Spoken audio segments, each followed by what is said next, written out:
Hello everyone, welcome to Eklavya Snatak. मैं हूं सचिन। आज मैं आप सभी को सेमेस्टर 5 बीए प्रोग्राम से जो आपका सब्जेक्ट है pre history and proto history of India English medium में इसके इंपॉर्टेंट टॉपिक्स करवाने जा रहा हूं। आप बहुत अच्छा स्कोर कर सकते हो अगर आप ये वीडियो को देखते हो तो। और अगर आपकी कोई क्वेरी है तो आप इंस्टाग्राम पे मैसेज कर सकते हैं। यूज़र नेम आप सभी के सामने दिया ही हुआ है। तो आगे बढ़ते हैं। और आपको हमारे नोट्स का जो ड्राइव लिंक है वो टेलीग्राम पे मिलेगा। आप टेलीग्राम पे सर्च मारना एकलव्य स्नातक 1, इसको ज्वाइन कर लेना। वहीं पे मैसेज मैंने पिन कर रखा है, तो आपको वहाँ सारे नोट्स मिल जाएंगे। सबसे पहला टॉपिक है व्हाट इज़ ऑन्थ्रोपोलॉजी। ऑन्थ्रोपोलॉजी ये इसका क्या मीनिंग है? ये है ह्यूमंस की स्टडी, कैसे उनका जो कल्चर है और जो ह्यूमंस हैं वो इवॉल्व हुए। ठीक है, इसको हम ऑन्थ्रोपोलॉजी कहते हैं। सो ये बेसिकली देखता है, फोकस करता है on living societies and their traditions. जो लिविंग सोसाइटीज़ हैं, जो हैं, एग्जिस्ट कर रही हैं। ठीक है, सो बेसिकली इसके दो ब्रांचेस हैं। फिजिकल ऑन्थ्रोपोलॉजी, जिसमें हम ह्यूमन इवोल्यूशन, प्राइमेट्स के बारे में, जो इनिशियली जो लोग आए ह्यूमन, उनके बारे में पढ़ते हैं। वहीं सोशल ऑन्थ्रोपोलॉजी में हम ह्यूमन कल्चर और ह्यूमन बिहेवियर के बारे में पढ़ते हैं। सो बेसिकली क्या है, ह्यूमंस के ऊपर ये स्टडी है जो लिविंग है, जो अभी जी रहे हैं, एग्जिस्टिंग हैं। ठीक है, फिर आता है व्हाट इज़ आर्कियोलॉजी। आर्कियोलॉजी थोड़ा उन लोगों के बारे में आप स्टडी कर रहे हो जो बहुत पहले थे, आज से 4, 5, 3, 2, 1,000 साल पहले जो सिविलाइजेशंस हुई। सो उनके बारे में आप क्या करते हो, जो एक्सकेवेशन करते हो, डिगिंग करते हो, उसके बाद आप टूल्स निकालते हो, पॉटरी मिलती है आपको, बहुत सारे स्ट्रक्चर्स मिलते हैं जब आप एक्सकेवेशन करोगे। सो ये क्या है, कहीं ना कहीं आर्कियोलॉजी एंथ्रोपोलॉजी से ही कनेक्टेड है क्लोजली, बिकॉज दोनों ह्यूमन कल्चर के बारे में आपको पढ़ाते हैं। क्योंकि एंथ्रोपोलॉजी जो है वो लिविंग पीपल के बारे में पढ़ाती है, आर्कियोलॉजी जो है आपको फॉरगटन कल्चर, जो पुरानी सिविलाइजेशंस हैं, उनके बारे में बताती है। सो ये आप देख सकते हैं आपकी स्क्रीन के सामने, ये आर्कियोलॉजी है बेसिकली। ठीक है, जहाँ पे एकदम खुदाई उदाई होगी और उसके बाद जो भी सामान निकलेगा उसके ऊपर स्टडी की जाती है। फिर है what is archaeology, how is archaeology done. Archaeology होती कैसे है? डिगिंग करना पड़ता है, खुदाई होती है, एक्सकेवेशन होता है, एंशियंट ऑब्जेक्ट्स को रिकवर किया जाता है, निकाला जाता है। अर्लियर क्या होता था, focused on describing and classifying artifacts. पहले मेन फोकस रहता था कि आर्टिफैक्ट्स जो निकाले हैं बस उसको क्लासीफाई करते रहो। ठीक है, और बस उसके बारे में बताते रहो। अब क्या होता है, आपके पास बहुत सारे साइंटिफिक टूल्स हैं जिससे आप एंशियंट सोसाइटीज़ को बहुत अच्छे से स्टडी कर सकते हो। अब बहुत ज़्यादा मॉडर्न ज़माना हो चुका है, तो आर्कियोलॉजी में भी बहुत ज़्यादा चीज़ें बदली हैं। Why is archaeology important in India. India में आर्कियोलॉजी क्यों ज़रूरी है? क्योंकि हमारे एंशियंट सिविलाइजेशंस के बहुत सारे आर्टिफैक्ट्स हैं, बहुत रिच कल्चरल हिस्ट्री रही है इंडिया की, तो वो आर्कियोलॉजी से ही सामने आती है। और आर्कियोलॉजी आपको मदद करती है एंशियंट वेज ऑफ लाइफ को समझने में, कि वो पुराने लोग कैसे रहते थे, कैसा उनका कल्चर था। ठीक है, अब हमारा अगला टॉपिक है pre history. What is prehistory? What do you understand by prehistory? Let's see. So what is prehistory? Prehistory means the time before human invented writing. जब इंसानों ने लिखना शुरू नहीं किया था, उससे पहले के टाइम को प्री हिस्ट्री कहा जाता है। सो ड्यूरिंग दिस पीरियड यहाँ पे कोई रिटर्न रिकॉर्ड नहीं मिलता। जो भी हमें नॉलेज मिलती है वो जो ऑब्जेक्ट्स हैं, जो डिगिंग करके मिलते हैं आर्कियोलॉजी से, एंशियंट लोगों जो छोड़ दिए थे, उन्हीं से ही आप इसका आइडिया लगाते हो इस पीरियड का। सो प्री हिस्ट्री के बारे में आप क्या कैसे नॉलेज लेते हो? टूल्स जो उस टाइम पे वो बनाते होंगे, स्टोन के, क्वार्टर्स, जैस्पर के, उनसे आपको पता चलता है। बहुत सारे फॉसिल्स होंगे एंशियंट ह्यूमंस के, बहुत सारी केव के अंदर पेंटिंग्स बनी हुई है, बहुत सारे आर्टिफैक्ट्स भी हैं। तो ये कुछ 2 से 3 चीज़ें हैं जो हमें प्री हिस्ट्री के बारे में अच्छी खासी रिच नॉलेज देती है। ठीक है, तो इस तरीके से देखो, ये केव पेंटिंग्स हैं अंदर जो आप देख पा रहे हो। फिर है यहाँ पे प्री हिस्ट्री जो पीरियड है, प्री हिस्टोरिक पीरियड, उसमें लाइफ कैसी थी? लोग नोमैड्स थे, यानी कि एक जगह से दूसरी जगह मूव करते रहते थे। एनिमल हंटिंग करते थे और प्लांट्स वगैरह गैदर करते थे। ठीक है, और टूल्स बनाते थे वो स्टोन से, हड्डियों से। ठीक है, हंटिंग करने के लिए, कटिंग करने के लिए, डिगिंग करने के लिए। तो ये 2-3 चीज़ें यहाँ पे कॉमन हैं। और प्री हिस्ट्री का जो पीरियड है उसको 3 पार्ट्स में डिवाइड करके हम पढ़ते हैं। लोअर पैलियोलिथिक पीरियड, यहाँ पे बहुत ज़्यादा हैवी टूल्स, भारी भरकम एकदम, हैंड एक्स हो गया, क्लीवर हो गया। फिर मिडिल पैलियोलिथिक है, इसमें थोड़े टूल्स छोटे होने लगे थे। ठीक है, जो फ्लेक्स वगैरह से बनाए जाते थे, स्क्रेपर्स है, पॉइंट्स हो गए, जैसे वो तीर का जो होता है ना पॉइंट, इस तरीके से एरो। ठीक है, और अपर पैलियोलिथिक में क्या है, थिन और शार्प टूल आ गए, एकदम ब्लेड, जो बहुत छोटे साइज़ में होते हैं लेकिन होते बहुत एफिशिएंट हैं। फिर मेसोलिथिक टाइम आता है, इसमें क्या है, माइक्रोलिथ का यूज़ होने लगा था, स्मॉल टूल्स छोटे छोटे जैसे एरो हेड में यूज़ होते थे, हारपून्स में यूज़ होते थे। और इस टाइम पे रॉक आर्ट बहुत ज़्यादा चल रहा था, यानी कि पत्थरों से आर्ट बनाना, कोई ना कोई बरियल्स वगैरह शुरू हो गए थे, इंसानों को दफनाया जा रहा था। और इस टाइम पे फार्मिंग और सेटल लाइफ की शुरुआत होने लगती है, शुरुआत है ओनली अभी। नियोलिथिक पीरियड जब आता है तो फुली सोसाइटीज़ जो थी वो एग्रीकल्चरल सोसाइटीज़ बनने लगी, सेटल्ड विलेजेस बनने लगे, फुल टाइम लोगों ने एग्रीकल्चर को अपनाया। ठीक है, पहले लोग एग्रीकल्चर ऐसा इतना ज़्यादा नहीं कर रहे थे, बट नियोलिथिक पीरियड में एग्रीकल्चर सबसे ज़्यादा होता है। फिर आता है प्रोटो हिस्ट्री। ठीक है, प्रोटो हिस्ट्री का जो आपका पीरियड है, इसको हम समझते हैं कि आखिर प्रोटो हिस्ट्री का मीनिंग क्या है। तो देखो भाई, प्रोटो हिस्ट्री का मीनिंग है यहाँ पे, ये एक ऐसा टाइम है प्री हिस्ट्री और हिस्ट्री के बीच का। ठीक है, प्री हिस्ट्री तो वो था जहाँ पे कोई राइटिंग नहीं है, और हिस्ट्री उसको कहते हैं जो आपको रिटर्न में मिलता है। प्रोटो हिस्ट्री इसके बीच का टाइम है जहाँ पे राइटिंग सिस्टम तो एग्जिस्ट करता है, बट आपको समझ में नहीं आता कि वो उसमें लिखा क्या हुआ है। ठीक है, हिस्ट्री का मतलब है रिटन रिकॉर्ड जो प्रॉपरली समझ आ रहे हैं। अब कुछ कुछ ऐसे स्क्रिप्ट्स होते हैं समझ नहीं आती हैं, तो वो जो पीरियड रहेगा ना जहाँ की लैंग्वेज रिटन और कुछ वो समझ नहीं आ रहा, तो वो प्रोटो हिस्ट्री का पीरियड माना जाएगा। तो यहाँ पे यही है भाई कि राइटिंग सिस्टम है, बट वो फुली आप उसको समझ नहीं पा रहे हो। ठीक है, इसको हम समझते हैं इंडियन कंटेक्स्ट में प्रोटो हिस्ट्री के अंदर हड़प्पन सिविलाइजेशन आ जाएगी, क्योंकि इंडस वैली सिविलाइजेशन जो थी उसकी स्क्रिप्ट तो थी, बट उसको आज तक हम पढ़ नहीं पाए हैं, अगर आपको याद हो। और वैदिक पीरियड है, अर्ली वैदिक पीरियड में क्या था, ज़्यादातर ओरल ट्रेडिशन था, बोलकर सब कुछ होता था, रिटन बाद में डेवलप हुआ था। बेसिकली वैदिक पीरियड में सारी चीज़ें जो थी आपकी ओरल ही, स्पोकन ही थी। Why is it important? Proto history क्यों इंपॉर्टेंट है? क्योंकि ये हमें हेल्प करती है अंडरस्टैंड करने में जो सोसाइटीज़ हैं जो कि नियोलिथिक पीरियड के बाद एग्जिस्ट करती थी और मौर्यन एम्पायर के पहले थी। ठीक है, नियोलिथिक एज के जस्ट बाद और मौर्यन एम्पायर से जस्ट पहले का जो बीच का टाइम है वो हमें समझना है, तो इन्हीं को आपको पढ़ना पड़ता है, कैसे लोगों ने ट्रांजिशन किया, स्टोन टूल्स से लोग मेटल की तरफ आए, राइटिंग सिस्टम्स का डेवलपमेंट हुआ। अब मैं आपको बताऊंगा सोर्सेस ऑफ आर्कियोलॉजिकल रिसर्च, कि वो कौन कौन से सोर्सेस हैं जिनसे आर्कियोलॉजिकल रिसर्च होती हैं। तो सबसे पहले तो आर्टिफैक्ट हैं। ठीक है, ये सबसे इंपॉर्टेंट है। जो मैन मेड ऑब्जेक्ट्स होते हैं उनको आर्टिफैक्ट्स कहा जाता है। ये मूवेबल ऑब्जेक्ट्स हैं जिनको इंसानों ने बनाया है, लाइक टूल्स हो गए जो किसी स्टोन, किसी बोन या कोई वुड से बने हैं, या पॉटरी हो गई है ना, मिट्टी के बर्तन है, क्ले के, स्टोन के कंटेनर हो गए, स्केलेटल रिमेन्स हैं, कोई हड्डियाँ वड्डियाँ, फैब्रिक है कोई पुराना मिल गया। ठीक है, तो इस तरीके से ये आर्कियोलॉजिकल सोर्सेस होते हैं जो हमें हिस्ट्री को समझने में हेल्प करते हैं। फिर आते हैं बायोफैक्ट्स। बायोफैक्ट का मतलब होता है प्लांट और एनिमल के जो रिमेन्स होते हैं ना, जो मिलते हैं साइंटिस्ट लोगों को, वो बायोफैक्ट्स हैं।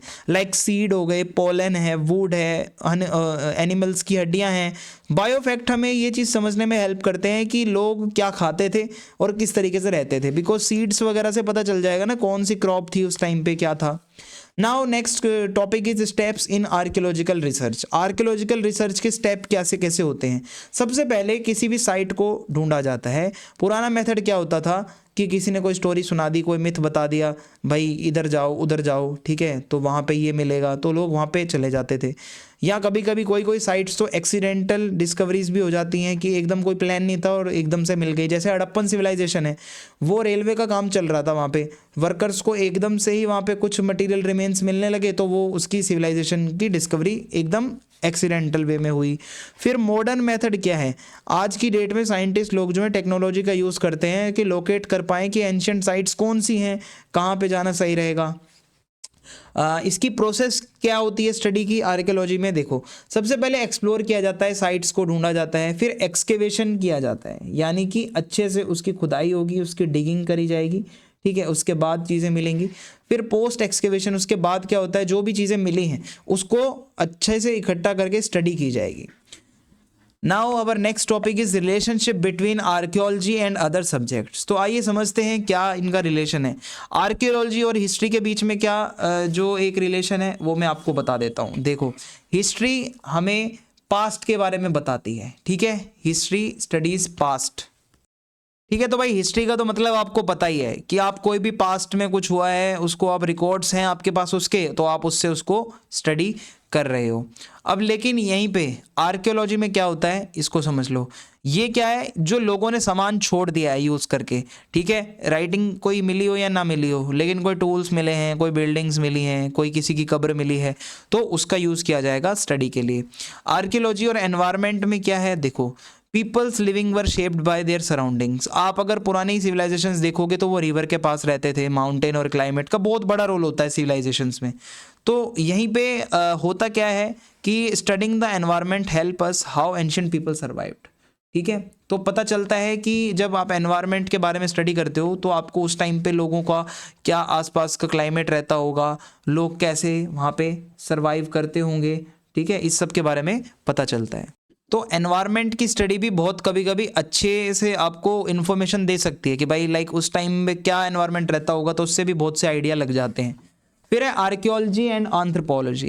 अब इसमें क्या डिफरेंस है, देखो आर्कियोलॉजी आपको बहुत सारे मेथड्स लेते दिखेगी एंथ्रोपोलॉजी, जियोलॉजी, फिजिक्स और केमिस्ट्री से, क्योंकि आर्कियोलॉजी में भी देखा जाएगा कि ह्यूमंस लोग कैसे रहते थे, कैसे उनका इवॉल्व मतलब वो पूरा इवोल्यूशन हुआ, तो कहीं ना कहीं दोनों फील्ड्स कनेक्टेड तो हैं।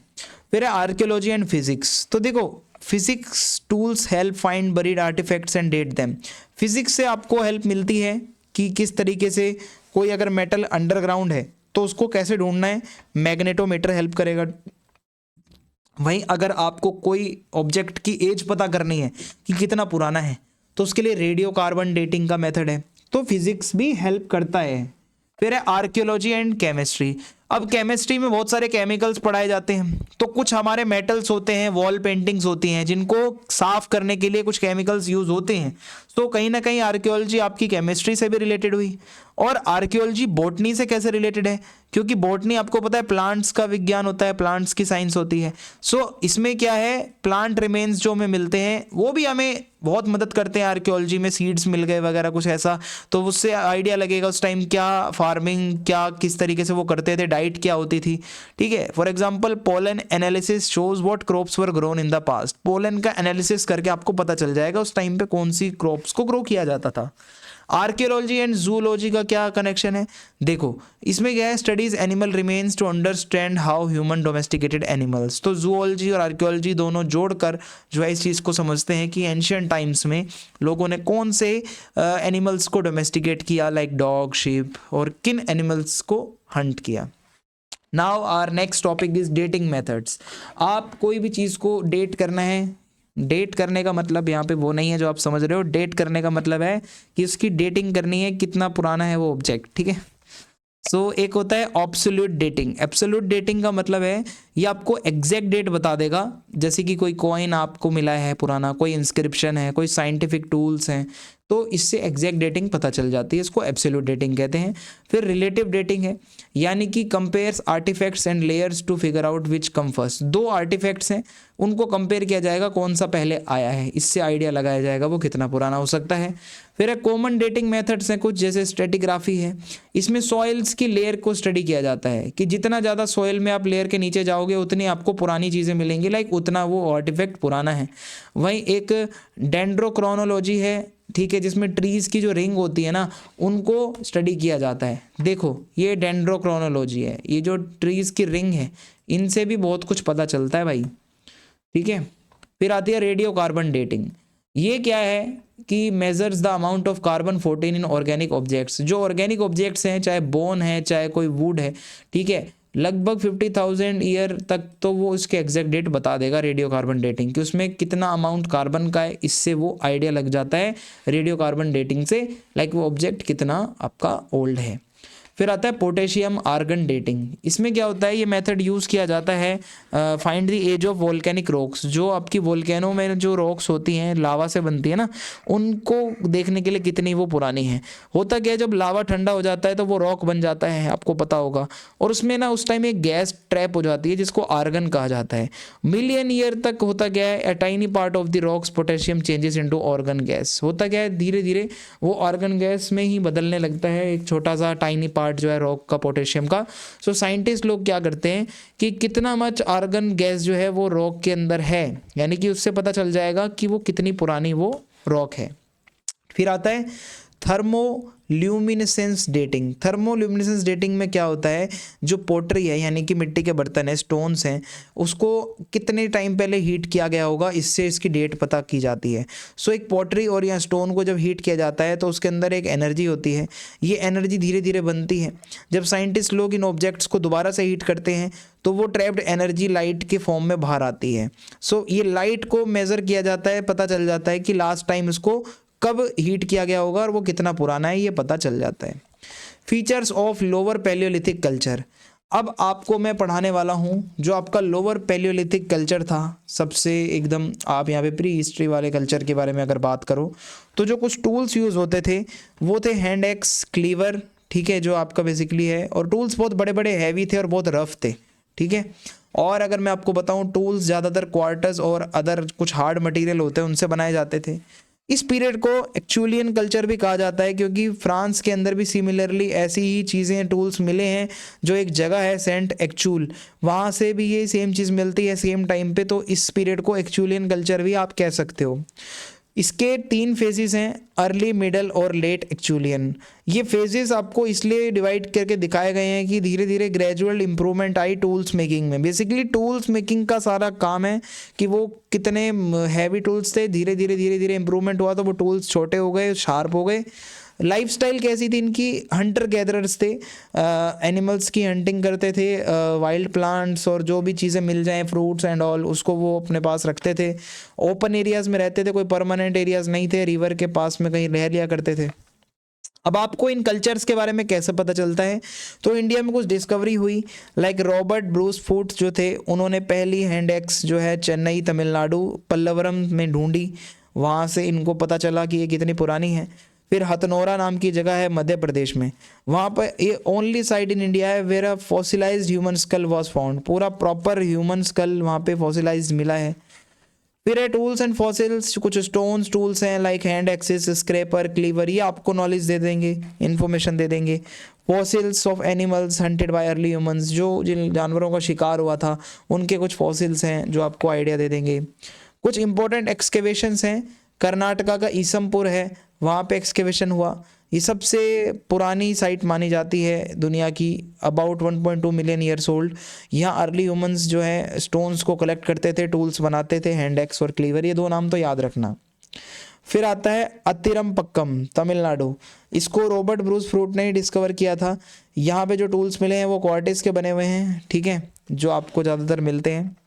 फिर मध्य प्रदेश की भीमबेटका है, ओवर 4700 टूल्स यहाँ मिलते हैं एक रॉक शेल्टर के अंदर, और मतलब वहाँ पे जो है स्क्रैपर्स हैं, क्लीवर है, नाइफ्स हैं, तो ये कुछ चीज़ें हैं जो मिल रही हैं, इन्फॉर्मेशन दे रही हैं।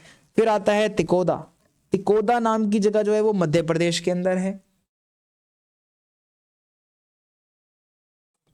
तो यहाँ पे टूल्स लेयर्स में मिले हैं, लाइक मिट्टी की पहली लेयर, दूसरी लेयर, तीसरी लेयर, चौथी लेयर, तो लेयर्स में टूल्स मिले हैं, इसका मतलब है लॉन्ग टर्म ह्यूमन एक्टिविटी हुई है उस एरिया में।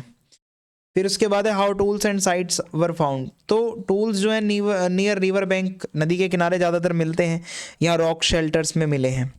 एक्सकेवेशन से आपको ये चीज़ पता चल गई कि ह्यूमंस ने किस तरीके से ज़्यादा जो टूल्स थे वो स्टोन से बनाए, और ह्यूमंस ने धीरे धीरे इम्प्रूवमेंट करा अपनी टेक्निक में कि किस तरीके से वो टूल्स बनाने हैं। फिर आता है what is middle Palaeolithic culture. अब हम मिडल पैलियोलिथिक कल्चर की तरफ चलें तो ये वो पीरियड है जो कि स्टोन एज का मिडल फेज रिप्रेजेंट करता है, जहाँ पे टूल्स थोड़े बेटर हो गए थे, थोड़ा ह्यूमन बिहेवियर में एडवांसमेंट हो रहा था। सो इंडिया के अंदर एच.डी. संकालिया ने इस पीरियड को आइडेंटिफाई किया इन 1955, जब उन्होंने एक्सकेवेशन का काम करा नेवासा में, जो कि महाराष्ट्र के अंदर है। अब मैं आपको मिडल पैलियोलिथिक कल्चर के फीचर्स बताने जा रहा हूँ, सो आप समझिएगा इसे। इस टाइम पे जो टूल्स थे वो थोड़े एज़ कम्पेयर टू लोअर, यहाँ पे थोड़े से स्मॉलर हो गए थे, छोटे शार्पर हो गए थे, थोड़े ज़्यादा एफिशिएंट थे। कुछ कॉमन टूल्स जो हैं यहाँ पे स्क्रैपर्स हैं और पॉइंट्स हैं, बोरर्स हैं। बोरर्स का काम था ड्रिलिंग में यूज़ होते थे, पॉइंट्स आपको पता है वो शिकार करने के लिए यूज़ होते हैं, ठीक है। और materials, so stone were resource from river beds and Rocky areas, जो पथरीले एरियाज होते हैं, नदी का किनारा होता है, वहाँ से स्टोन्स आते थे। मेनली कुछ कॉमन मटेरियल हैं, क्वार्टज है, चर्ट है, जैस्पर है, लाइमस्टोन है। और फिर है लाइफस्टाइल। इनका लाइफस्टाइल कैसा था, तो देखो ये लोग रॉक शेल्टर में रहते थे या फिर केव्स में रहते थे या रिवर्स के पास रहते थे। एक ये नेचुरल ग्लू होता है, जैसे हमारा फेविकॉल है ना, वैसे इनके पास रेजिन नाम से एक नेचुरली ग्लू होता था जिससे ये टूल्स को अटैच करते थे वुडन और बोन हैंडल्स के साथ। मान लो ये हड्डी है, इसके ऊपर पत्थर जोड़ने के लिए वो टूल यूज़, वो क्या कहते हैं, वो गोंद से यूज़ करेंगे। और फिर major middle palaeolithic sites in India. कुछ मेन साइट्स आपको अगर मैं बताऊं तो सेंट्रल इंडिया में नर्मदा वैली है, यहाँ पे स्क्रेपर्स मिले हैं और डेंटिकुलेट्स, नाइव्स, फ्लेक्स, ये सारे टूल्स हैं जो मिल रहे हैं, क्वार्टर्स के बने हुए हैं ज़्यादातर। आदमगढ़ रॉक शेल्टर है, ठीक है, यहाँ पे भी बहुत सारे टूल्स मिले हैं। और इसके अलावा भीमबेटका है मध्य प्रदेश में, ये बहुत रिच साइड है भाई, यहाँ पे 3000 से ज़्यादा आर्टिफैक्ट्स आपको देखने को मिलेंगे। स्क्रेपर्स हैं, नाइव्स हैं, कलरफुल के अलग अलग कलर्स के टूल्स हैं। फिर तापी वैली है, महाराष्ट्र के अंदर है, यहाँ पे भी टूल्स मिले हैं, ठीक है। और ब्लेड मेकिंग टेक्निक्स यहाँ की थी, बहुत अच्छी थी, मतलब टूल्स बहुत छोटे हो गए थे और बहुत शार्प हो गए थे। राजस्थान है, यहाँ पे Singi Talab, Chambal river basin, Thar desert, यहाँ से आपको टूल्स मिलते हैं जो कि जैस्पर चर्ट और क्वार्टज से बने हुए थे। और इसके अलावा tools found in reddish soil suggest a cooler and wetter climate. तो इस टाइम पे हो सकता है कि थोड़ा कूल और थोड़ा वेट सा क्लाइमेट रहा होगा। ईस्टर्न इंडिया, बिहार और उड़ीसा में कुछ साइट्स हैं, भीमबंध, क्योंझर, देंद कनाल, यहाँ पे भी स्क्रेपर, पॉइंट टूल्स, ये सारी चीज़ें मिली हैं जो कि शेल या फिर लाइमस्टोन से बनी हुई हैं। फिर गारो हिल्स है, नॉर्थ ईस्ट इंडिया, यहाँ टूल्स और स्क्रैपर्स जो है ना वो डोलराइट से बने। डोलराइट ये पत्थर होता है, आपने कभी देखा होगा इसको ज़रूर, ठीक है, ये पत्थर से टूल्स बने हुए थे। और टेक्नोलॉजिकल एडवांसमेंट की बात करें तो टूल्स इनके छोटे हो गए थे, स्मॉल हो गए थे, शार्प हो गए थे और ज़्यादा एफिशिएंट हो गए थे, हैंडल करने में भी आसान थे। नई टेक्निक्स की बात करें तो tools were made by chipping flakes from prepared cores, ठीक है, which allowed better control over shape and size. तो उसको अच्छे से उसकी चिपिंग करके उसको इतना मस्त सा टूल बना दिया जाता था कि वो साइज़ वाइज एकदम बढ़िया हो यूज़ करने में। नेचुरल रिसोर्सेज का ये लोग यूज़ करते थे, मैंने आपको बताया ये जो फेविकोल जैसा होता है रेजिन, ठीक है, ग्लू टाइप से होता है, इसको ये जोड़ते थे टूल्स को इसी से। Now we will discuss about upper palaeolithic culture. So upper palaeolithic culture में क्या था, आइए देखते हैं। द अपर पैलियोलिथिक पीरियड ये फाइनल फेज था ओल्ड स्टोन एज का। इसमें एडवांसमेंट हो रही थी टूल्स में, फायर मेकिंग आ गई है, यहाँ पे आग जलाना सीख लिया है और आर्टिस्टिक एक्सप्रेशन और ज़्यादा बढ़ चुका है। कुछ टूल्स हैं जो इस टाइम पे बहुत ज़्यादा कॉमन थे, ब्लेड हो गए, बोरिन्स हो गए जो कि कार्विंग में यूज़ होते हैं, स्क्रैपर्स हो गए और पॉइंट्स हो गए। ये कुछ बेसिक्स टूल्स थे। देखो ये मैंने आपको दिखा रखे हैं पहले भी और इस बारी मैं और दिखा देता हूँ अच्छे से, आप इसे देखिए, ठीक है। अब हम आगे बढ़ते हैं। माइक्रोलिथ, इस टाइम पे छोटे टूल्स यूज़ होते हैं, टाइनी ब्लेड्स, ठीक है। और ये टूल्स बहुत सिमेट्रिकल होते थे, यानी कि मान लो इस तरीके से अगर ये हैं तो एकदम सिमेट्रिकल होंगे, बीच में लाइन खींचोगे तो बराबर होंगे, केयरफुली इनकी शेप बनाई जाती थी। बोन टूल्स इस टाइम पे बहुत ज़्यादा मिलते हैं भाई, हड्डियों से जो टूल्स बने हुए हैं, ठीक है। और ऐसे ही कुछ टूल्स आपको मैगडलेनियन कल्चर से, फ्रांस से भी मिलते हैं। और ये ऐसे टूल्स आंध्र प्रदेश में मिले हैं, कुरनूल की गुफाओं में, जो हड्डियों से टूल्स बने हुए हैं। लाइफस्टाइल की बात करें तो इस टाइम पे लोग नोमैड्स ही थे, इधर से उधर फूड के सर्च में घूमते रहते थे। फायर मेकिंग इन्होंने सीख ली थी, कुकिंग इनको धीरे धीरे आ रही थी, आग जलाना सीख ही लिया था इन्होंने। इस टाइम पे जो एक्टिविटीज़ थी उसमें हंटिंग है एक तो, ठीक है, शिकार करने जा रहे हैं, फिशिंग कर रहे हैं और टूल मेकिंग का काम कर रहे हैं, फायर का यूज़ कर रहे हैं, अब तो स्टोन्स को गर्म कर रहे हैं। और इसके अलावा डिस्कवरीज़ की बात करें तो टूल्स फाउंड इन रॉक शेल्टर्स, ज़्यादातर जो रॉक शेल्टर्स हैं वहाँ से ये टूल्स मिलते हैं इस टाइम के। कुछ साइट्स हैं जैसे कुरनूल की गुफाएं हैं, गुंजना वैली है आंध्र प्रदेश के अंदर, यहाँ पे आपको टूल्स मिलेंगे। और एक फायर प्लेस की डिस्कवरी हुई है, हुआ क्या था, जहाँ पे आग जलाई जाती है ना उस प्लेस को फायर प्लेस कहते हैं। सो द मुच्च चटला चिंतामनु गवी केव, ठीक है, जिसको कुरनूल में ही ढूंढा गया, वहाँ पे एक फायर प्लेस मिला है। वहाँ पे थोड़े निशान से बने हुए एशिस के, यानी कि कुछ राख टाइप से कुछ है वहाँ पे। और green chert nodules heated for tool making, ऐसा माना जाता है जो ग्रीन चर्ट नोड्यूल्स थे, चर्ट के जो नोड्यूल्स छोटे छोटे पत्थर होते थे हरे कलर के, उसको हीट किया जाता था टूल्स बनाने के लिए। और use for roasting meat and preparing tools, यही फायर प्लेस को चीज़ों को रोस्ट करने के लिए भी यूज़ किया जाता था। ह्यूमन सेटलमेंट की बात करें तो साउथ ईस्ट इंडिया में बड़ी बड़ी कम्युनिटीज़ अब रहने लगी थी, और सेंट्रल और नॉर्थ वेस्ट इंडिया में छोटे छोटे से वो पॉपुलेटेड विलेजेस थे। अब हम पढ़ेंगे transition from hunting gathering to settled agriculture, जिसको आप नियोलिथिक एज कहते हो, ठीक है। अब यहाँ पे इंसान परमानेंटली सेटल होने लगेगा। एक ट्रांजिशन पीरियड है कि आप हंटिंग गैदरर को, मतलब वो एक्टिविटीज़ को छोड़कर प्रॉपर एकदम एग्रीकल्चर वाली फील्ड में घुसोगे। सो नियोलिथिक पीरियड एक टर्निंग पॉइंट है, एक ट्रांजिशन पीरियड है जहाँ पे लोग शिफ्ट होते हैं हंटिंग एंड गैदरिंग से सेटल्ड फार्मिंग की तरफ। और ये ट्रांजिशन जो है, इससे ह्यूमंस ने सीखा एक जगह पे रहना, क्रॉप्स को ग्रो करना, एनिमल्स को डोमेस्टिकेट करना, और अब वो रिलाई सोलली वाइल्ड प्लांट्स पे, एनिमल्स पे नहीं करते थे, वो खुद से बहुत कुछ करने लगे थे।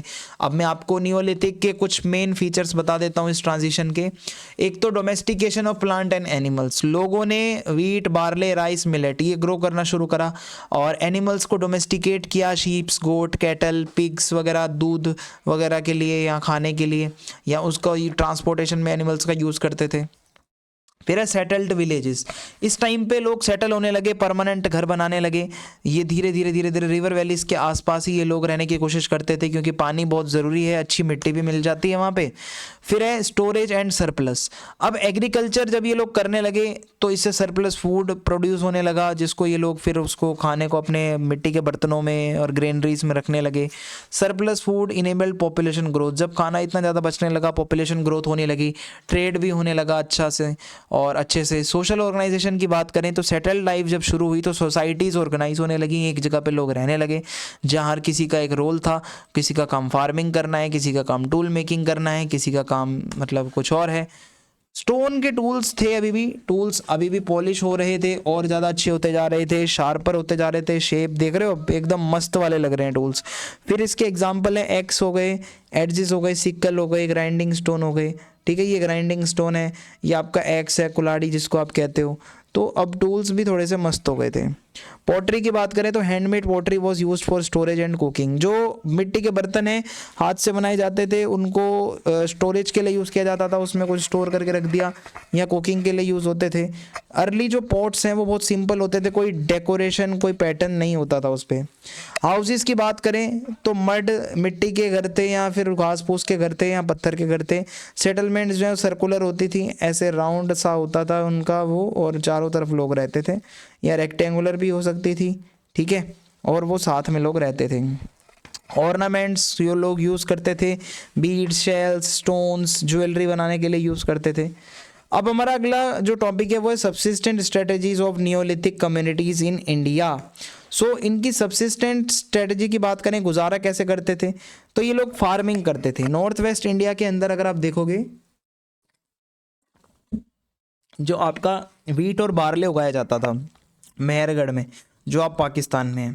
साउथ इंडिया की बात करोगे तो मिलेट, पल्सेस, राइस, ये सब आपको मिलेगा। कुछ साइट्स हैं जैसे हल्लूर, कर्नाटका।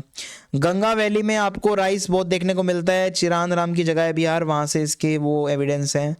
तो फार्मिंग से क्या है, लोग एक जगह पे रहने लगे और अब वाइल्ड प्लांट्स पे ज़्यादा लोग डिपेंड नहीं थे, खुद से उगाने लगे। एनिमल्स को पाला जाने लगा, कैटल, शीप, गोट, पिग, डॉग, क्योंकि वहाँ से मीट भी मिल रहा है, उनसे ही मिल्क भी मिल रहा है, उनसे लेबर में भी काम करवाओ, खेतों में भी काम करवाओ, एनिमल्स को, डॉग्स को भी पाला जाता था भाई, याद रखना। फिशिंग, हंटिंग ये लोग कर लिया करते थे फार्मिंग के साथ साथ, ठीक है।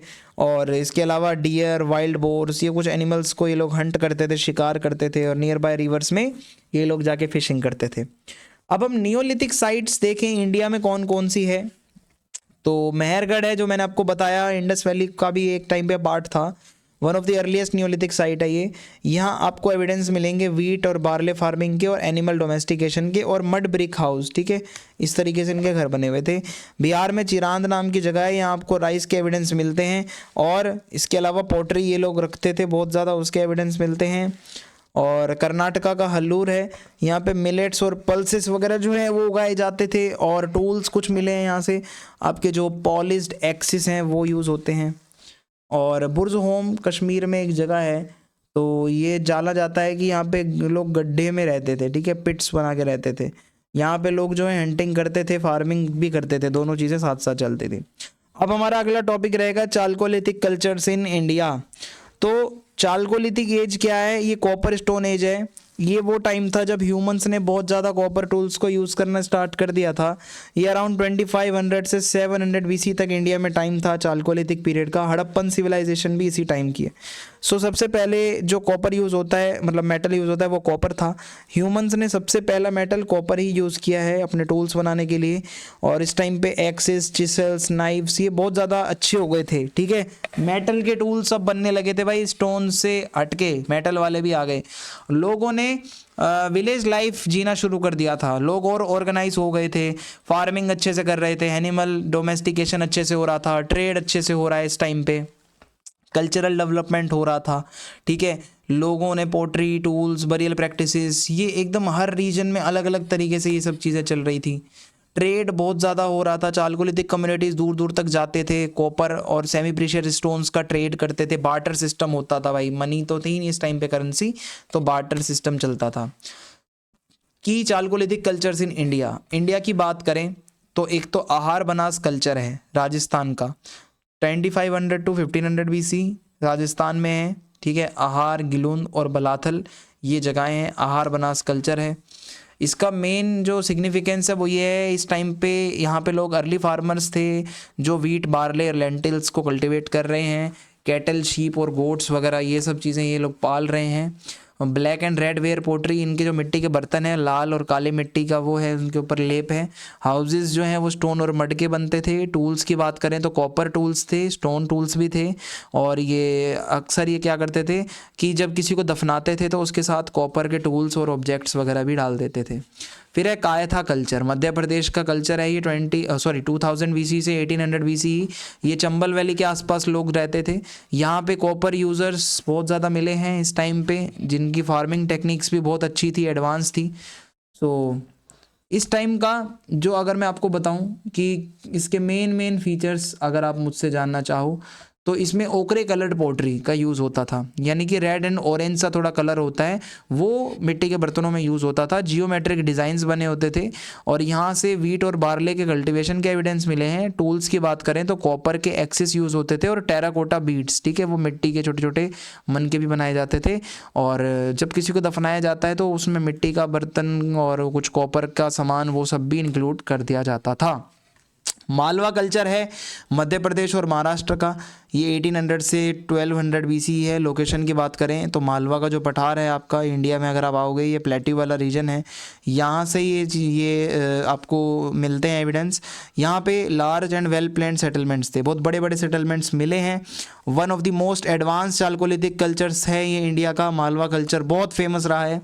यहाँ पे पेंटेड पोट्री मिली है, जियोमेट्रिक पैटर्न्स बने हुए हैं, मड ब्रिक हाउसेस होते थे, अलग अलग रूम्स बने होते थे और ये वीट, बार्ले और पल्सेस को उगाया करते थे। बरियल्स की बात करें तो ये क्या करते थे कि मरने वाले को अपने घरों में ही दफना दिया करते थे, ये थोड़ा सा यूनिक है। फिर जोरवे कल्चर है सॉरी, ये महाराष्ट्र का है, 1400 बीसी से 700 बीसी। यहाँ पे इनाम गांव, दाइमाबाद और जोरवे, ये 3 जगहों पर ये लोकेशन है। ये क्या है, one of the last chalcolithic culture था before the iron age. Iron age के शुरू होने से पहले जो लास्ट कल्चर है वो यही माना जाता है, जोरवे कल्चर। सो इसमें इनकी जो पोट्री थी वो ब्लैक एंड रेड वेयर, वही लाल और काली मिट्टी का डिजाइन, यूनिक शेप बनी होती थी उस पर। एग्रीकल्चर की बात करें तो ये लोग मिलेट, राइस, वीट और बार्ले उगाया करते थे। हाउसेस की बात करें तो रेक्टेंगुलर मड हाउसेस थे इनके, ठीक है, मिट्टी के थे। कॉपर और स्टोन टूल्स ये लोग यूज़ करते थे। बॉडीज़ को जो है दफनाते टाइम पोट्री और टूल्स भी उसके साथ रख दिए जाते थे। अब हम पढ़ेंगे की characteristics of the early Harappan period. Harappan एक तो अर्ली है, एक मैच्योर है। जो मैच्योर है वो आप ज़्यादा पढ़ते हो, अर्ली के बारे में आप कम पढ़ते हो। अर्ली के बारे में मैं आपको बता देता हूँ कि आखिर इसका क्या है मेन इसमें। So the early Harappan period, इसका मतलब है जब इंडस वैली सिविलाइजेशन का डेवलपमेंट हो रहा था और बाद में वो मैच्योर सिविलाइजेशन बनी। सो ये बेसिकली 3300 से 2600 का टाइम था। लोकेशन वही रहेगी नॉर्थ वेस्ट, आज का जो पाकिस्तान है, नॉर्थ वेस्ट इंडिया है, कुछ अफगानिस्तान का पार्ट है। सो बेसिकली ये ट्रांजिशन हो रहा था अर्ली हड़प्पन पीरियड में, लोग विलेज लेवल से अब धीरे धीरे अर्बन सेंटर्स की तरफ खुद को ट्रांजिशन में ला रहे थे। और इस टाइम पे टाउन प्लानिंग की शुरुआत होने लगी थी, टेक्नोलॉजिकल एडवांसमेंट्स होने लगी थी, ट्रेड नेटवर्क इस्टेब्लिश हो रहे थे, लोग ट्रेड करना चाहते थे। अब इस टाइम पे टूल्स का बहुत अच्छे से यूज़ हो रहा था, पोट्री बहुत अच्छे से बनाई जा रही थी। So villages and towns were small, छोटे टाउन छोटे विलेजेस होते थे, लेस ऑर्गेनाइज थे। आप अगर इनको मैच्योर वाले हड़प्पन उससे कंपेयर करोगे, लेकिन कुछ एग्जांपल है, कोट दीजिए, अमरी एंड कालीबंगन, ये नाम है। फिर settlements were fortified with mud brick walls, जो सेटलमेंट्स थी उसको चारों तरफ से दीवार से घेर दिया जाता था, मिट्टी की जो ईंटें हैं उससे। और यहाँ पे बेसिक स्ट्रीट लेआउट देखने को मिलते हैं आपको कि भाई गलियाँ वलियाँ अच्छे से बननी शुरू हो रही थी। इससे अर्ली एक अर्बन जो चीज़ें अर्बनाइजेशन है उसका एक साइन है। एग्रीकल्चरल इकॉनमी थी, लोग बेसिकली सबसे ज़्यादा एग्रीकल्चर का ही काम करते थे, wheat, barley, lentil, dates, millet ये सब ग्रो करते थे। और लोथल और राखीगढ़ी एक ऐसी साइट है जहाँ पे राइस का भी एविडेंस मिला है, ठीक है। Use of simple irrigation system, भाई बेसिकली इनका वही है, नदी के वहाँ से सीधा पानी आ रहा है या फिर ये नहर वगैरह बना लिया करते थे। फिर है डोमेस्टिकेशन ऑफ एनिमल्स, ये लोग एनिमल्स को भी डोमेस्टिकेट किया करते थे, कैटल है, शीप है, गोट है, बफेलो है।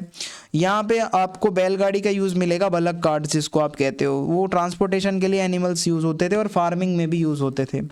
टूल्स की बात करें तो स्टोन, कॉपर के टूल थे और ब्रॉन्ज के टूल थे, फार्मिंग के लिए यूज़ होते थे, हंटिंग के लिए और क्राफ्टिंग के लिए टूल्स बनाए जाते थे। और इस टाइम पे जो हल होता है आपका, जिसको आप प्लॉ कहते हो, उसको यहाँ पे इंट्रोड्यूस कर दिया गया था, एग्रीकल्चरल एक्टिविटीज़ और अच्छी हो गई थी। पॉटरी की बात करें तो हैंडमेड पॉटरी थी और व्हील मेड पॉटरी भी थी, जो कुम्हार का चाक होता है ना जैसा, व्हील मेड पॉटरी, वो बहुत कॉमनली यहाँ पे अब मिट्टी के बर्तन बनाए जा रहे थे। जियोमेट्रिक पैटर्न बने होते थे पॉटरीज पे, लाल, ब्लैक और ब्राउन कलर के मिट्टी के बर्तन थे इनके। और बेसिकली स्टोरेज के लिए यूज़ होती थी पॉटरी, जार बना दिया, कभी कोई खाने का कोई बर्तन बना दिया, कटोरियाँ बना दी। ट्रेड एंड इकोनॉमी की बात करें, early trade routes connected settlements to neighbouring regions, यानी कि इस टाइम के लोग अपने आसपास के एरियाज, मेसोपोटामिया, सेंट्रल एशिया, वहाँ तक जाते थे। बार्टर ट्रेड ये लोग करते थे, सामान के बदले सामान। और इसके अलावा copper, shell, semi precious stones, इन सभी का ही वो लेन देन होता था। क्राफ्ट में ये लोग बहुत अच्छे थे, ठीक है, इंडस्ट्रीज इनकी बहुत अच्छी थी, क्राफ्ट इंडस्ट्री, बीड बनाना या शेल को कार्व करना, पोट्री, ये सब बहुत अच्छे से लोग बना लिया करते थे। धोलावीरा और लोथल बहुत ज़्यादा ट्रेड रिलेटेड एक्टिविटीज़ का सेंटर रहे हैं। रिलीजियस प्रैक्टिसेस की बात करें तो ये लोग नेचुरल एलिमेंट्स की वर्शिप करते हैं, ट्रीज हो गए, एनिमल्स हो गए, मदर गॉडेस हो गई इनकी। सो कोई टेम्पल नहीं मिला भाई इस टाइम पे, और लेकिन कोई ऐसा वो ज़रूर मिला है, like no clear temples but altars or platforms may have been used for rituals, like यहाँ पे एक जैसे अग्निकुंड होता है ना, जो आप जिसके अंदर हवन करते हो, ऐसा टाइप का कुछ मिला है कालीबंगन से। सो कुछ इंपॉर्टेंट अर्ली हड़प्पन साइट्स हैं, लाइक कोट दीजी हो गई, मैंने आपको बता दिया है, जो एक फोर्टिफाइड सेटलमेंट यहाँ पे मिलती है। उस टाइम पे पोट्री का भी यूज़ होता है, टाउन प्लानिंग के अर्ली साइंस देखने को मिलते हैं। दूसरा है अमरी, जो कि सिंध में है, पाकिस्तान में। ये one of the earliest exhibited sites हैं जो हैंडमेड पोट्री को वहाँ पे एक एविडेंस देती हैं। अर्ली एग्रीकल्चर यहाँ पे हुआ। कालीबंगन राजस्थान का है, यहाँ पे फायर एल्टर्स मिले, मैंने आपको जो बताया, प्लॉट फील्ड्स मिले, यानी कि ऐसे खेत मिले जो लगता है इनकी प्लॉइंग हो रखी है। इरिगेशन सिस्टम यहाँ का बहुत अच्छा था। हरियाणा का राखीगढ़ी है, यहाँ बड़े बड़े सेटलमेंट्स मिलते हैं आपको, राइस कल्टीवेशन का एविडेंस मिलता है, ट्रेड एक्टिविटीज़ का एविडेंस मिलता है। गुजरात का धोलावीरा है, जो कि टाउन प्लानिंग शुरुआत यहीं से ही हो रही है, पीठ अच्छे से यहाँ पे बनाए जाते थे, मनके वगैरह। इसके अलावा कुछ और कल्चर्स हैं, मैं आपको बता देता हूँ, ठीक है, ये बहुत ज़रूरी है जानना। जैसे पहला है आमरी नाल कल्चर। यहाँ पे जो पॉटरी होती थी वो हैंडमेड भी थी और व्हील मेड भी थी, और ज़्यादातर रेड कलर यूज़ होता था ब्लैक के साथ में, और ट्राइंगल्स और जिगजैग्स ऐसे डिज़ाइन बर्तनों पे बने होते थे। इस टाइम की जो सेटलमेंट्स हैं आमरी नाल के आसपास की, छोटे छोटे फार्मिंग विलेजेस होते थे और फोर्टिफाइड सेटलमेंट्स होती थी, यानी कि वो एकदम चारों तरफ से दीवारें बना के। तो इसके अलावा ऑर्गेनाइज थे ये लोग, विलेज लाइफ तो थी। फिर कोट दीजिए है, यहाँ पे भी रेड पोट्री है, ब्लैक के साथ मिक्स कलर है, थोड़े डिज़ाइन इंसाइज्ड हैं थोड़े से, और इनके भी टाउन्स फोर्टिफाइड थे, मिट्टी की ईंटों से बने हुए थे, और पतली पतली गलियाँ थी, और धीरे धीरे अर्बन प्लानिंग हो रही थी। यहाँ पे पोट्री बहुत अच्छी स्टैंडर्डाइज थी। फिर सोथी सीसवाल कल्चर है इसी एरिया का, राजस्थान का। तो वहाँ पे ओकरे कलर की ऑरेंज टाइप से थोड़ी सी पोट्री रेड के साथ मिक्स करके ऐसी यूज़ हो रही थी। और प्लेन डिज़ाइंस भी थे, पेंटेड डिज़ाइंस भी थे, लाइक ऐसा वेवी वेवी सा कुछ बना दिया मिट्टी के बर्तन पे। यहाँ भी स्मॉल सेटलमेंट्स थी, रिवर वैलीज़ के आसपास थी, और घर जो है मिट्टी के होते थे, लकड़ी के होते थे। और ये लोगों का इंटरेक्शन धीरे धीरे होने लगा बाकी के हड़प्पन कल्चर्स के साथ। एग्रीकल्चर पे ही इनका फोकस था। कालीबंगन पे आए तो यहाँ पे व्हील मेड यानी कि कुम्हार का जो चाक होता है चरखे पे, वो एकदम वैसे जो बनाया जाता है बर्तन को मिट्टी के, वो इससे बनाया जाता था, लाल और ब्लैक कलर के होते थे। और यहाँ पे इस कालीबंगन में क्या है कि पूरा टाउन दो पार्ट्स में डिवाइड था, सिटाडेल और लोअर टाउन, जो आपने पढ़ा होगा। सिटाडेल थोड़े ऊपर बने होते थे, लोअर टाउन थोड़े नीचे बने होते थे। इसके अलावा प्लान सेटलमेंट्स का एविडेंस यहाँ से मिलता है, रिचुअलिस्टिक प्रैक्टिसेस जैसे कि वो फायर आल्टर्स वगैरह यहाँ से मिले हैं। अब हम पढ़ेंगे कि characteristics of the mature Harappan period. अब यार मैच्योर हड़प्पन पीरियड को कौन नहीं जानता, ये सब आप 12th क्लास से पढ़ रहे हो, सेमेस्टर 1 में भी आपने पढ़ा होगा। सो इसको देखते हैं। हड़प्पन सिविलाइजेशन को इंडस वैली सिविलाइजेशन भी कहा जाता है। बहुत अच्छी थी, अर्बन थी, प्लानिंग बहुत अच्छी थी इनकी। सो हड़प्पन साइट्स बहुत ज़्यादा अच्छी हैं। ग्रिड पैटर्न में इनके यहाँ पे स्ट्रीट्स को बनाया गया था। ऐसा देखो, सीधी लाइन आती है, फिर एक लाइन ऐसे जाती है। Sorry, actually I am not good. So फिर है मेन रोड्स। तो यहाँ पे क्या है कि बहुत ही ज़्यादा चौड़े और बहुत स्ट्रेट सीधे रोड अच्छे से होते थे, जहाँ से ट्रांसपोर्टेशन बहुत अच्छे से होता था, ट्रेड वगैरह के लिए रोड बहुत अच्छे थे। नैरो लेन्स, गलियाँ थोड़ी सी पतली थी जो कि कनेक्टेड थी, पतली गलियाँ मेन रोड्स से। और सिटाडेल होता था, एक लोअर टाउन होता था, ये आपको पता ही है। सिटाडेल ऊपर बने होते थे, लोअर टाउन थोड़ा नीचे बना होता था। सिटाडेल में पब्लिक बिल्डिंग्स थी और लोअर टाउन में नॉर्मल लोगों के घर थे, कॉमनर्स के। इस तरीके से देखो, ये सिटाडेल ऊपर बना हुआ है, नीचे लोअर टाउन है, सिंपल। फिर है यहाँ पे ड्रेन्स, नालियों को कवर कर दिया जाता था। ठीक है, नालियाँ पक्की ईंटों की बनी हुई थी, एकदम स्ट्रीट्स के साइड में नालियाँ बनती थी। हर घर में भी नाली होती थी जो बड़ी नाली से कनेक्टेड थी। मेन होल्स बनाए जाते थे, लगातार उनकी सफाई होती थी। और बहुत ड्रेनेज सिस्टम बहुत एफिशिएंट था, पानी कभी नहीं भरता था यहाँ के लोगों के आसपास, हमेशा पानी निकल जाता था सारा। ब्रिक्स बहुत यूनिफॉर्म थी, साइज़ सेम था, हर घर की ईंटों का साइज़ सेम था, हर घर एक ही तरीके से बना हुआ था। तो इससे लगता है सेंट्रल कोई प्लानिंग रही होगी, टेक्नोलॉजी रही होगी। पब्लिक एंड प्राइवेट वेल्स थे भाई, पब्लिक कुआं भी होता था जिसको कोई भी यूज़ कर सकता है, और वैसे नॉर्मल भी हर घर में कुएं हुआ करते थे। इससे क्या है, वाटर सप्लाई बहुत अच्छे से रहती थी। और कुछ सिटीज़ हैं लाइक धोलावीरा, वहाँ पे तो बहुत अच्छा मैनेजमेंट का सिस्टम था पानी का। वहाँ पे रिजर्वर्स होते थे जहाँ पानी सेव होता था। ठीक है, पानी जो रेन वाला वाटर होता है उसको ये लोग बचाते थे। फ्लैट रूफ्स यानी कि जो इनकी रूफ़ हैं वो लकड़ी की बनी होती थी। कोर्टयार्ड होते थे, आंगन होते थे सेंट्रल एकदम घर के बीच में, जहाँ पे चारों तरफ रूम्स होते थे। रूम्स विद डोर, ठीक है। इसमें होता क्या था, जो कमरों के गेट हैं वो सीधा गलियों में नहीं खुलते थे, अंदर जाके खुलते थे, तो प्राइवेसी थी भाई इनके यहाँ पे। बाथरूम हर घर में था, टॉयलेट हर घर में था, तो हाइजीन बहुत अच्छी है इनकी, ड्रेनेज सिस्टम बहुत अच्छा था, ये पता चलता है। ग्रेनरीज इन लोगों ने बना रखी थी अपना स्टोर करने के लिए जितना भी अनाज होता है। मोहनजोदाड़ो के अंदर बहुत ज़्यादा ग्रेनरीज मिली हैं जहाँ सरप्लस ग्रेन को रखा जाता था। इसके अलावा एक ग्रेट बाथ मिला है मोहनजोदाड़ो से। ग्रेट बाथ में ये लोग रिचुअल्स के लिए यूज़ करते थे, ऐसा माना जाता है, रिलीजियस यूज़ होता था इसका।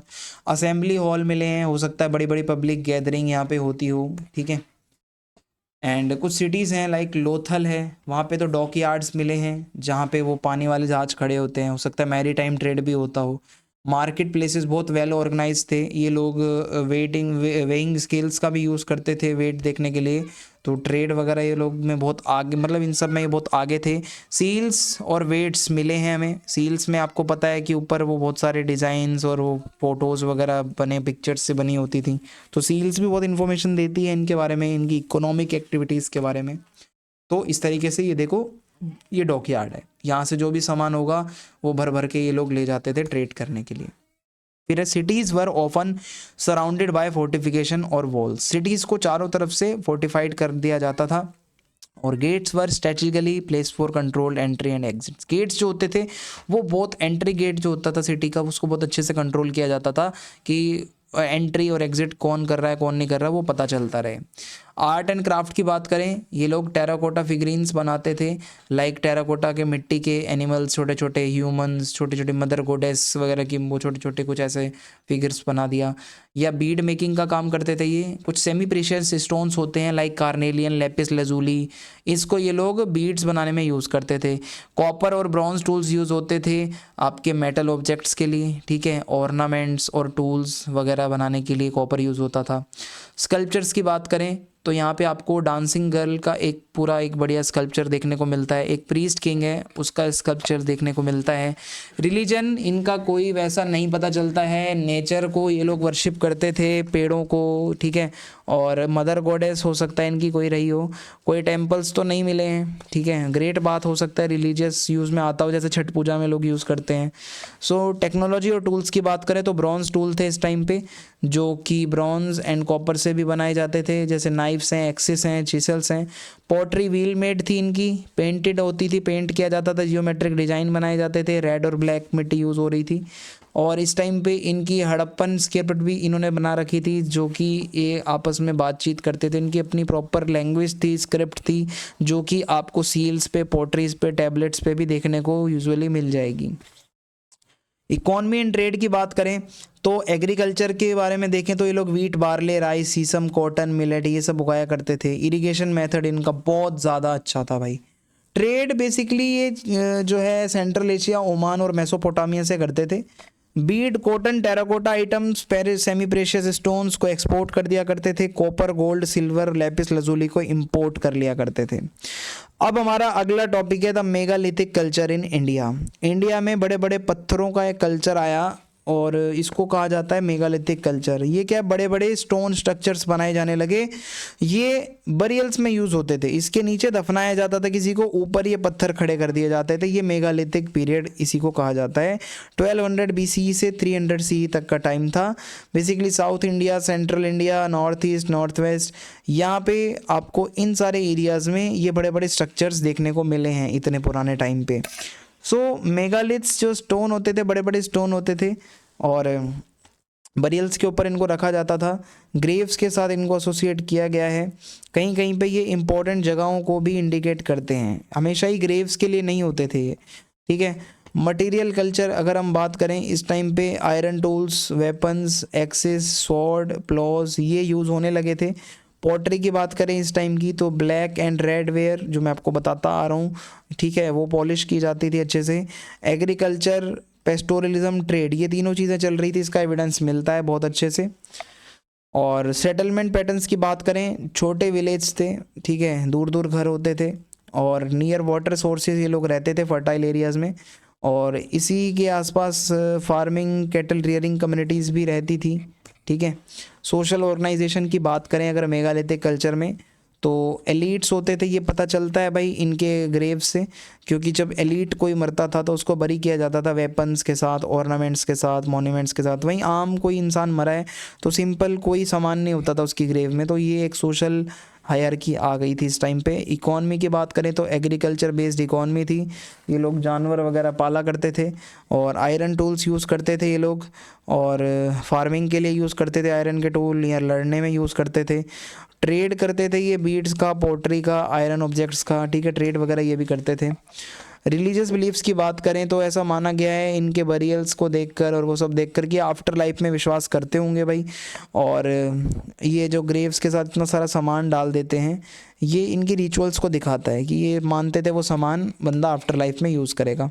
बरियल रिचुअल प्रैक्टिसेस अगर मैं आपको बताऊँ तो 3 तरीके के बरियल्स होते थे। प्राइमरी बरियल यानी कि पूरे स्केलेटन जो होते हैं उनको किसी सिस्ट में या फिर कोई सैरकोफेगी या फिर केर्न के अंदर रख दिया जाता है। सेकेंडरी बरियल ये क्या है, bones collected and reburied after initial decomposition, पहले उसको डिकम्पोज करके फिर उसकी हड्डियों को इकट्ठा करके फिर रीबरी कर दिया जाएगा। मल्टीपल बरियल्स, इसमें क्या होता है, burial of several individuals in the same chamber, अलग अलग लोगों को एक ही चैम्बर में बरी कर देना सबको, ठीक है। तो ये होता था।